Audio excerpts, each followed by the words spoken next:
High বন্ধুরা, কেমন আছো তোমরা? আজ নিয়ে এসেছি ইউনিক একটি রান্না। আজ বানাবো বেগুন দিয়ে ভোলা মাছ। দেখে জানাবে কেমন হয়েছে রান্না। আজ প্রথমে নিয়ে নেব দুটি ভোলা মাছ, কেটে ধুয়ে নেব পরিষ্কার করে। সাথে নেব একটি বেগুন কেটে, আর নেব একটি পেঁয়াজ কুচি, টমেটো কুচি, ধনে পাতা বেছে, সর্ষে পাউডার জলে নেব গুলে। কড়াইতে তেল দিয়ে নুন হলুদ মেখে রাখা বেগুন নেব ভেজে। বেগুন ভেজে নেব তুলে, ওই কড়াইতে তেল ঢেলে মাছ নেব ভেজে। কড়াইতে কালো জিরে কাঁচা লঙ্কা ফোড়ন দিয়ে পেঁয়াজ কুচি দেব ছেড়ে। লাল লাল করে ভেজে টমেটো কুচি দেব ফেলে। জিরে বাটা দিয়ে মশলা নেব কষে।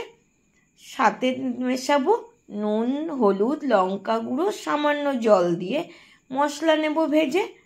কষিয়ে কষিয়ে তেল বার করে দেব ধনে পাতা কুচিয়ে। মশলা কষানো হয়ে গেলে জল দেব স্বাদ মতো ঢেলে।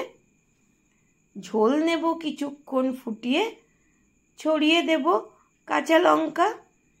ঝোল ঘন হয়ে এলে বেগুন দেব মিশিয়ে, আরও কিছুক্ষণ ফুটিয়ে মাছ দেব ছেড়ে।